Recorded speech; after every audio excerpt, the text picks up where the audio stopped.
নমস্কার বন্ধুরা।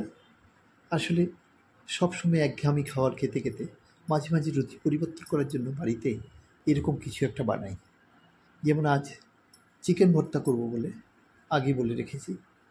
দেখলাম বাড়িতে এসে আদা কুচি, রসুন কুচি, পেঁয়াজ কুচি, কাঁচা লঙ্কা, শুকনো লঙ্কা পড়া সব তৈরি করা হয়ে গেছে। আর মাংসটা আমার অন্যরকম করা উচিত ছিল, চেষ্টা করেছিলাম অন্যরকমভাবে করব, কিন্তু এসে দেখি এগুলো মোটামুটি সিদ্ধ করে একটু ভাজা হয়ে গেছে।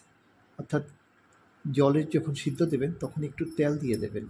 তো জলটা শুকিয়ে যখন একবারে তেলের উপর সেগুলো একটু ভেজে নামিয়ে ফেলবেন। তারপরে আমি আদা কুচি, রসুন কুচি এগুলোকে আরেকটু গ্রাইন্ড করে ফেললাম শুকনো লঙ্কা, কাঁচা লঙ্কা দিয়ে। তারপর মাংসের সাথে মাংসগুলোকে ভালো করে মেখে প্রত্যেকটা আঁশ আলাদা আলাদা করে এটা তৈরি করলাম। আসলে একঘেয়েমি খাওয়ার থেকে একটু আলাদা ধরনের, ভিন্ন ধরনের রান্না একটু প্রয়োজন।